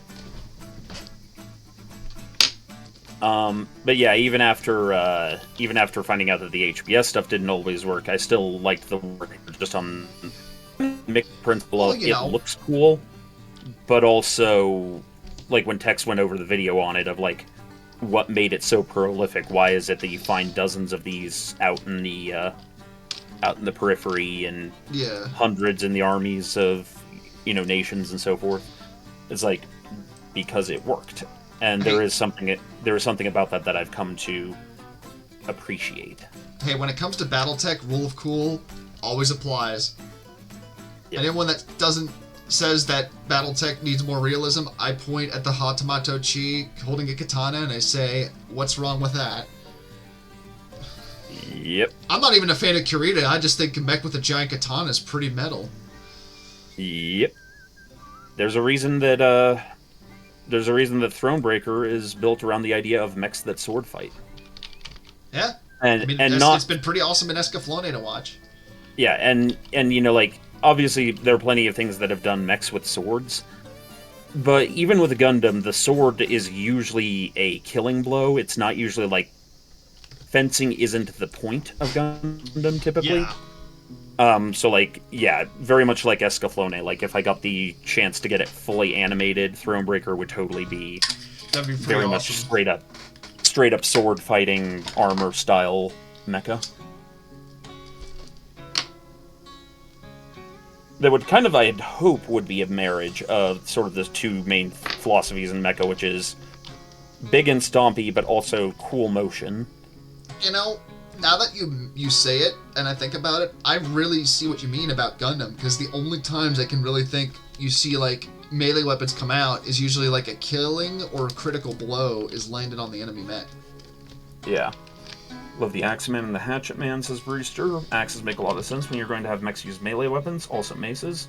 Yep. You don't need huge quantities of realism, but I also really appreciate much more realistic designs like the Blackjack and Catapult. Well, yeah, that makes sense for, like, that's why in my setting you have, like, knight mechs versus men-at-arms mechs versus yeoman mechs. Yeah. I have no problem with having realism in your setting, by any means. I like a good realistic setting.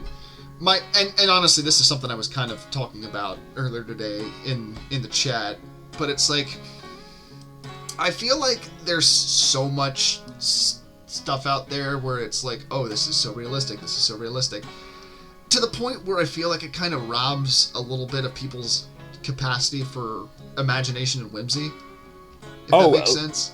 No, like, okay, so in working on the story that I'm currently working on, which is in my Thronebreaker setting, it's though it's in the more medieval time period, so not mecha in this case. I have caught myself numerous times having to be like, but why would that even make sense? Like, wouldn't, and I have to stop myself, like, that's how cynics think, Stormsong. You're not a cynic. Yeah. Skeptical, maybe, but not a cynic. I'm definitely can be that way. And it's not always like that's also something I have to get better at reminding myself. Is that sort of thought where it's just like, it's like, no, this is to have fun.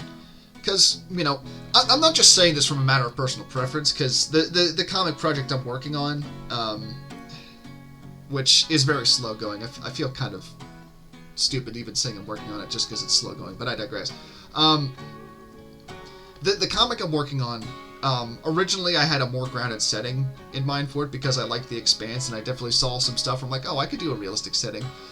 But it just got to the point where I was trying to think of spaceships for it, and yeah, there was some fun, realistic designs, but it just got to the point where I was just not having fun with the spaceship designs. They all just ended up just being like brick, or brick with spinny bit and things. And it just wasn't something that I was into, and I think part of it too was I was also looking at, I kept seeing like other art where it's like more soft sci-fi, and it's just, it gives you a lot more possibilities to work with in terms of a story. And if you're trying to tell a narrative, it helps to not have those, it helps to have restrictive boundaries, don't get me wrong, but it's like, if you're trying to tell like a story, softer sci-fi tends to be the way to go, because it's like, yes, there's sci-fi, but you can couch it in a way that fits with the story itself. And just to kind of top to that, the problem I run into isn't just the hard and soft sci-fi, though. It's the Rick and Morty problem of, it's hard to assume that people will always act at their shittiest. Sorry, you cut out there. What'd you say? It's often hard to not just assume characters will always act at their shittiest. Yeah, it's because there came a point where I'm like, why would this character be motivated to do this? And then I kind of stopped and thought about, like, my entire story here is premised on somebody choosing to be a good person. I can't just sit here and second guess every time somebody actually makes a moral decision.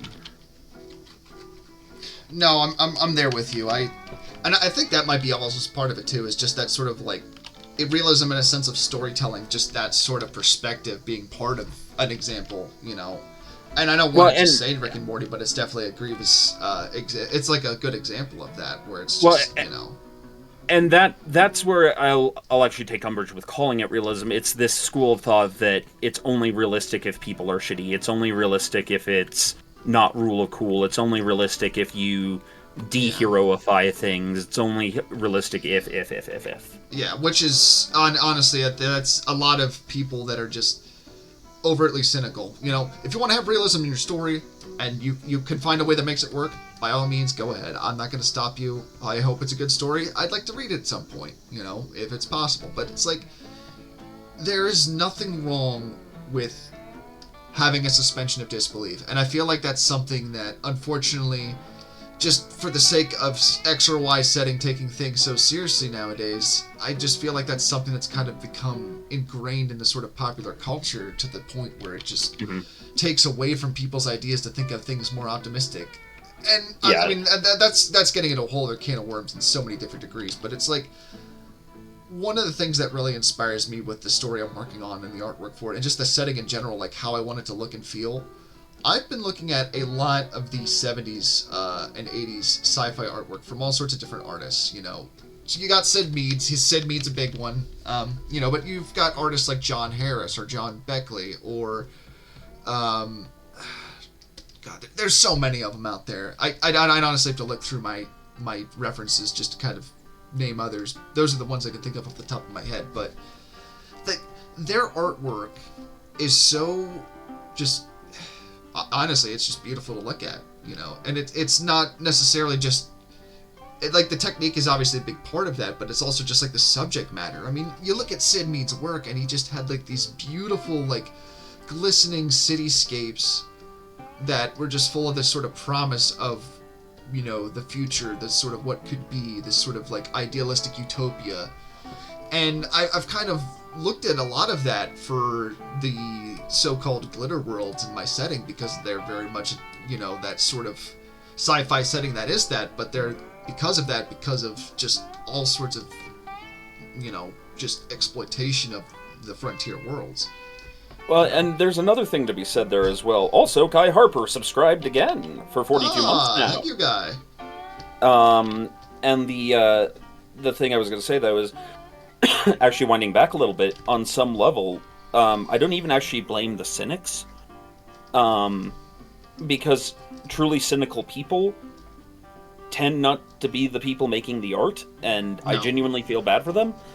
It's the kind of try-hard crowd. It's the people who think that Warhammer is bigger and better than every other setting because it's more grisly. Yeah, I mean, and like, I say what I'm about to say. I say what I'm about to say as a fan of Berserk. I love Berserk. I go to Berserk specifically because Berserk handles very philosophically a very dark and grisly story. It does so in its own context, and it does it well. I stopped going to Warhammer because it doesn't. Yeah, and because once everything started having to be Warhammer, everything had to be Game of Thrones, everything had to be Rick and Morty, everything had to be The Walking Dead, everything had to be Breaking Bad. It's hot topic cynicism. I'm honestly I'm right there with you with all of that, because, you know, it's like I will admit I tend to bash Warhammer 40k a fair bit. I'm sure plenty of people that know me know that I tend to not be a fan of Warhammer 40k. That does not mean that I hate everything about 40k. As a matter of fact, 40k is kind of what got me into tabletop. I was looking to play that at one point. And actually, 40k is kind of the reason I'm here, because that's where I found 1D4chan, and through that I found Space Station 13, and then one thing led to another. But it's like, there's stuff in that setting that I really enjoy. There's plenty of elements to it. Like, I've got like Dan Abnett books on my shelf. Like, I read The Founding. Gaunt's Ghost is fantastic, a series, because it's focusing on a human story in this setting. Like, there's two kinds of 40 times where I think 40k is at, like, what I would consider peak. And this is just my own subject matter, just based on, like, what I know about the setting and just my own thoughts on the subject matter. But, like, the two times I think it's at its peak is, one, where it's owning up to the goofiness where it's got, like, yeah, you've got, like, orcs with guitar machine guns fighting space marines with, like, sonic guitars, and it's just like a metal battle. Like, the 80s sort of, like, heavy metal look to it. Like, I love that so much. The problem is when they try to take it seriously and act like it's a serious setting, and then they have that kind of stuff. The other part of it is stories like Gaunt's Ghost, where you have this setting of, like, so much hardship and suffering, and you've got this group of people who, they've lost their home, they're considered outcasts, they've been promised a world of their own if they fight for the Emperor, but they don't know if they're ever going to actually see that world. And there's plenty of people out there in the Imperium that don't want them to have that, but they continue to fight on, dogged and determined, because they believe in each other, then they believe in their commander. Yeah. At least, you know, and I love that story so much. Like, I honestly kind of want to read it again. It's been a number of years since I've read that book. I've also got the Hammer of the Emperor book, which is a bunch of short stories, and the one involving them retrieving Commissar Yarrick's tank from Golgotha was really good. But, like, the thing is, it's like, depending on the section of the lore you're going into, you know what you're getting into, I want to say, you know. Yeah, like, and it really depends on the tone you're setting, but... Like, I love the Horus Heresy books, but the Horus Heresy has been an odd bright spot, per se, in at least the recent stuff that Warhammer's put out. Now, like, I will actually take a strange take on this, which is, that I will say, yes, Warhammer is generally at its best when it's not taking itself too seriously, asterisk. Or if it decides it's going to take itself too seriously, it's doing so knowing that it's doing so in that 80s, we're going over the fucking top, this is badass for the sake of badass. Yeah, I agree Kind with of that. thing. Like, I keep saying heavy metal, but if you watch like the heavy metal movie, and it definitely has like some serious dark parts to it, but then you've got aliens doing cocaine off the floor. Yeah. You know. And if you can achieve either of those tones, the problem then is where it's like it's trying to be gritty, and it's like no, grimdark and gritty are not the same thing. Well, I mean that's the thing. It's trying to have its cake and eat it too. It's trying to have this like over the top setting, but it's like, oh no, we're super serious and awesome, and like there's all this dark stuff because it's what the kids like. And here's actually the side where I think the parody argument does run afoul, because it is a parody. The setting is definitely a parody. Yes. But the fact is that there are people who have linked on to parts of it. Some of it's the parody, some of it's the quote-unquote serious stuff. But they linked onto it, they love it, and then people tell them that they're wrong for wanting the lore to remain in some way consistent. So, like, using it's a parody as an argument to not have consistency. Yeah, which is obviously, like, that's just you just changing the rules of the debate so you can come out on top in a sense. And, you know, like you were kind of saying at the start of this conversation, one of the big problems that I have with 40K is more so the fact where you have so many people out there that just see something in 40K and be like, oh yeah, 40K did this. And then it's like, no, this came from Dune, or this came from Lord of the Rings, or it came from like one of many sources and things.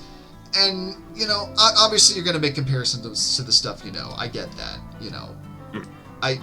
But there's also this sort of thing where it's like, it helps to understand where these tropes came from. And also, it's just kind of like a great disservice, because then just like everyone just wants to put 40K in everything. They want to compare everything to 40K. And it's like, 40K is 40K for its own reasons. You don't need to put 40K into everything. I probably have said this before, but I remember seeing this one post when I was like looking up pictures for Power Armor from Fallout, where it was like a post from Reddit or something. It was like, wouldn't it be cool if the Brotherhood of Steel was in Warhammer 40K? And I'm like, why? They'd just be a less exciting Space Marine chapter when you have the Adeptus Mechanicus right there. Like, yeah. Well, and stay in your lane, damn it.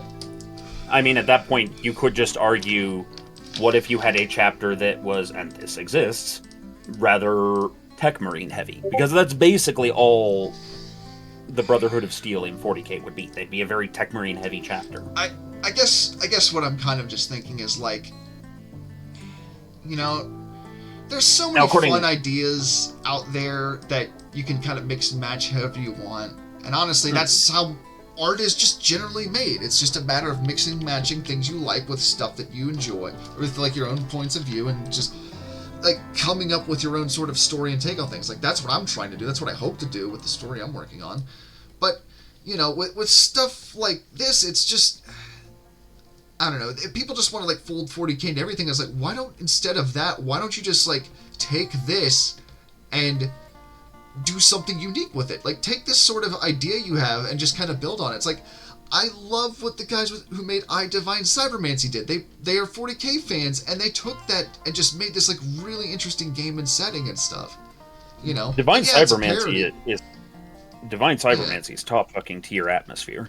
It is. And, like, just the bits I've seen, I'd like to play it one day. I just need to actually get around to doing that. But it's, you know, they took that sort of setting and things they're inspired by, and they've really built on it. Another game I can think of that kind of does that I've started playing recently, it's a turn-based game called Templar Battle Force. And it's essentially like a turn-based game where you're playing these guys in mech suits that are very much like Space Marine-esque. And it's very much like, you can tell it's a 40K inspired setting, but it's like a fun little tactics game, and it's just, you know, it builds on that sort of tone that 40K has, but in its own way, in its own story. Mm-hmm. And that's the way to do it. It's like, I am largely inspired in many of my influences by things like Halo or Star Wars, and, you know, but I also try to blend other stuff together with a lot of it, just kind of try to come up with my own sorts of ideas for things. And I'm not expecting to be 100% original all the time, because that's literally impossible. Nothing new under the sun. But, I just want to tell a story in, like, an interesting way. And I'd rather, people appreciate that than just be like, oh, this should be, like, 40K, or, like, this could be in 40K, Because 40K... I feel now, like I'm just ranting, but... Now, Samurai here says that the person who made the comment about Brotherhood of Steel and 40K was probably trolling. I honestly don't know sometimes. Mm-hmm. But that said, the fact that the troll was believable enough, if that was the case, still sort of indicates under the point. I would hope they were trolling, because it's just like... That's the kind of thing I'm worried about, is somebody makes a post like that and they're not joking. It's like they just don't know, It's like where these things come from. Maybe that's just autistic brain, but I'm just like... It's the kind of stuff I think about with a lot of this. If you could clarify that for me, UNC, what do you mean by trolling in quotations? Like, as in they were trying to be like epic troll and just being a dickbag, or were they... Like feigning ignorance, just to get a rise out of people? What do you mean by trolling, and with that point of emphasis there? Well, he answers that. But yeah, no, like, with my setting, there's one of the rules I have is the setting is not and never shall be a parody. At the same time, the setting has room for comedy in it because real life has room for comedy. Like, the Legion's sense of humor exists because a large number of the members of the Legion are involved in real life work, like rescue work or police work or military or have been there,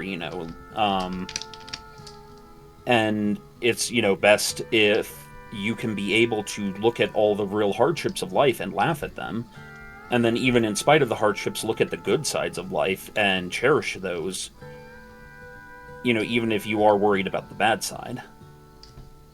Yeah, I agree. And every now and then, we use a game about meth dealers to raise money for children's cancer research. Because it's fun. And, at the end of the day, it's still doing good work. Yeah. So, and then... I was just going to say, it's just one of those things where you just need to not take life so seriously. And I am such a hypocrite saying that, honestly, because I struggle with that at many a times, because I'm only human, and I have a hard time with things because I'm autistic, and I literally am autistic. I'm not just saying that as a bit, because I know it tends to be an internet joke, but still, it's I don't always catch things, and or just I'm dealing with my own shit. It's everyone's dealing with their own shit. Whenever you say because I'm human, and the song "I'm Just a Man" from Epic the Musical starts playing in my head, which indicates that I am probably what you would call autistic as well. Oh, yes. Well, okay, so strictly Mama speaking... said I had magic shoes. Yeah. Strictly speaking, like you, Krispy, I am obsessive-compulsive, but... oh, yeah, we've talked about it plenty. Potato, tomato. There's some shades of overlap in there. I'm not a mental health expert. Dear God, don't ever come to me for mental health advice. But I feel like with some of this stuff, there's definitely some overlap of the ways your brain works affects you in similar ways. Mm-hmm.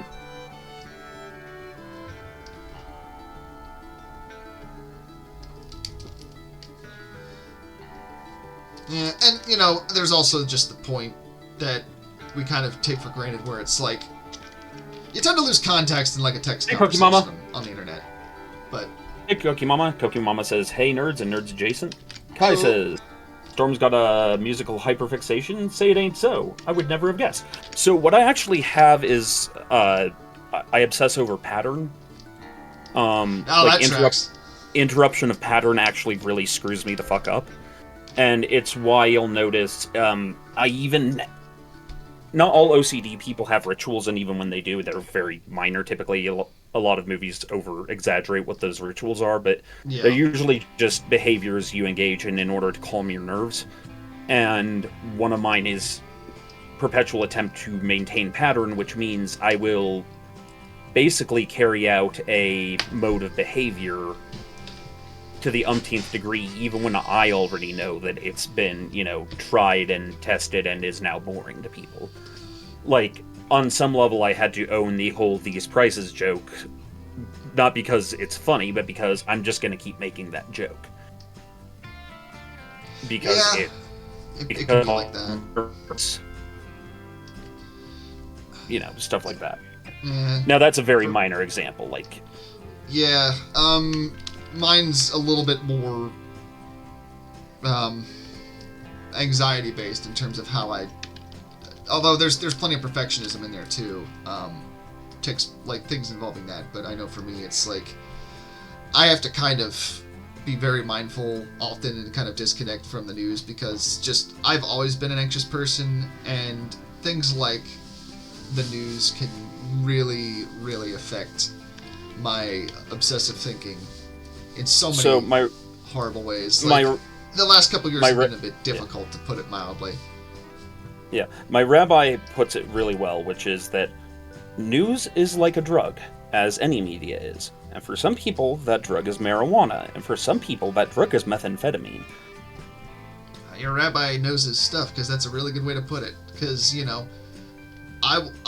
were times where, I'll hear something, maybe even just like an innocuous comment someone makes, and it just gets my anxiety triggered because I relate it to something I'm worrying about, for one reason or another, and then I just feel the need to go check the news, and I've had to get a lot more mindful of that to not fall into that trap, because it very much will suck you right in, because obviously you're going to see one story, and then it's going to lead to another, and it's going to lead to another, and then before you know it, you're a nervous wreck because you've just been invested in all this stuff, and the world seems really horrible, and it's like, oh god, the apocalypse. That's just some of the wonderful things I get to deal with in my brain, but, And, sorry, I'm coughing. Oh, Arail's in the chat. Also, Kai, don't worry, I didn't take it like you were ragging on me. That's more like I get in the mode where I'm like, now I have to explain it because I want people to understand it, or I just feel like I have to explain it because I have to explain it. That's one of those weird tism / OCD things of you have clicked on the article. I will now read the entire thing verbatim to you. Yeah, and honestly, it's like I'm kind of at a point in my life where it's like I want to be open about this stuff because I feel like it just kind of is something that people should be more mindful of, and just in a sense of like just trying to empathize with people, because I mean I know for the longest time, I just assumed OCD was a cleanliness thing just because of how it's portrayed in media and things, and I had known I had anxiety and obsessive behaviors and things, but it wasn't until a couple years ago that I really realized oh shit, I actually have obsessive compulsive disorder, because I heard the part where it really kind of clicked for me was I heard this TED talk of this lady talking about living with it, and just some of the stuff that the rituals she did and stuff, I'm just like, holy shit, that was me at 6, or that was me as a kid, doing just stuff where I just felt like I had to do it to feel better, for one reason or another. And then it honestly felt good just to know that, because I'm not losing my mind. This is just actually a thing. This is something that actually exists. I'm not the only one dealing with. That's the big thing I think about it too, is just realizing it's not just you. You're not alone in dealing with this stuff. When activating your Krispy brand personal computer for the first time, be sure to establish these standard protocols to keep it from. When activating your Storm Song brand speaker system, please avoid. I want to see that OS. I'm just going to say that much. So we are rearing towards the end. Yeah. We have 5 minutes. I wanted to go more into Atlas too, but unfortunately, as I've learned the hard way, mechs take a while to draw. And that's fine. We'll have more of it. Absolutely. I mean, I can guarantee you this will not be the last time I draw mechs on here. Yes. Make me mechs. Yes, I believe Cookie Mama's up after us, yes? I believe so, yes. And then later tonight, there's someone else later tonight. Who's later tonight? Later tonight, I have to go to the grocery store.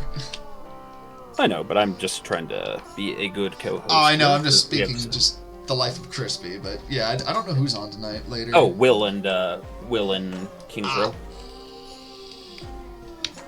Gotcha. Yeah, so more Kingdom Hearts with Cookie Mama, and then, yeah, Will the Great afterwards. And he's been playing, what was it, Horizon Zero Dawn? Or Horizon That game is Forbidden interesting. West? Forbidden West, he's playing Forbidden West right now, I think. I'm more familiar with it because I'm just the kind of autistic weirdo that likes to watch cutscenes for games that I know probably won't play. But I really like the whole story of that game and the setting and everything. I think it's really interesting. Mm-hmm. You know, not gonna spoil it just in case people haven't actually played the series, but it's deals with some interesting topics, just to put it mildly. Yeah. Well, I at least got the skull part looking right. I do like when they have more of the glowy eyes, but that's just more of like a Terminator vibe, I think. Yeah. Well, as Krinsky put it, he wanted it to be the most foreboding thing you ever looked at. I would say he succeeded in that goal. The guy knew how to design mechs, at least in sorts of concepts, because he also came up with the king crab, which people kind of forget. Because he's like, I want a mech that can destroy anything smaller than it. And they're like, we built this. Well, rather, it would be fair to say he commissioned it, and he said what he wanted from it. Yeah, that's true. I guess suppose the same in the Atlas. I don't think he really had like a huge hand in the design of it. But in terms of coming up with the concept... Not the design. He just said, I have this battlefield need. Please fill it. Well, they certainly did, because, I mean, the Atlas is my favorite mech for a reason. Yeah. That thing has survived 4 succession wars, a clan invasion, a war between 2 of the major powers in the Civil War, Word of Blake. Still going strong in the Ilkhan era. As far as I'm aware. I don't think they're stopped using the Atlas. They probably are using the more updated versions, too, now, because... I mean, you got the Atlas 2 and the Atlas 3, which, I'll be honest, I'm not a fan of the way the Atlas 3 looks. It's kind of goofy looking. Yeah. It's one of those Dark Ages designs, but, you know, it is what it is. Yeah. Well, then, that said, we are hitting up on it, so... Yep, I think we can call it here. So, thank you everybody for joining us today. We hope you enjoyed the Baba Yaga Doodle today and just the general interesting conversations we've been having. So... And we hope to see you all again next week. And be well. Stay safe, don't die. Yep. Be safe. Don't eat plastic.